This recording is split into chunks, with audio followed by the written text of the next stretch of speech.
A grease fire is to blame for severely damaging a 16-unit apartment building on the La Crosse's south side. It happened around 3 o'clock this afternoon at an apartment building on the 3000 block of South 22nd Street on La Crosse's south side. The fire started in an apartment on the second floor and quickly spread to nearby apartments. Crews were on scene within minutes of the call, but the fire was already growing and spreading fast. We had to hit the exterior fire immediately because you were unable to get into the apartment without doing some defensive firefighting first. Then the crews were able to get into the apartment, into the neighboring apartments, and get it out. Now, luckily, no injuries have been reported, thanks in part to the quick action of neighbors. News 8's Mark McPherson tells us how in the time when things were heating up, a nearby resident was cool under pressure. Yeah, Mike and Martha, oftentimes what keeps a bad situation from becoming a terrible tragedy is the quick thinking of people nearby. Well, that was the case with today's fire. When a neighbor across the street saw flames, he didn't hesitate to act.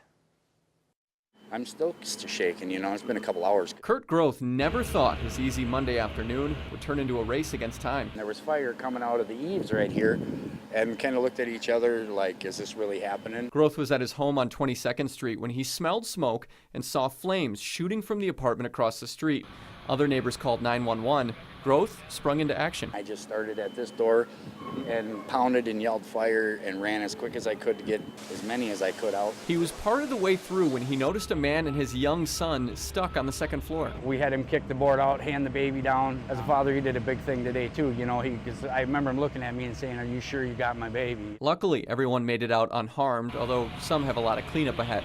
For Groth, it was a day he'll never forget. We come home and it's just a normal day, a beautiful day, and how it can just change so quickly. Now, the fire department says control of that building tonight has been turned back over to the owner. It will be up to the owner to decide when residents can go back inside. All right, thanks a lot, Mark. And 19 adults and 2 children were living in the apartment building. The Red Cross was on scene today and is working on getting food and housing for the residents.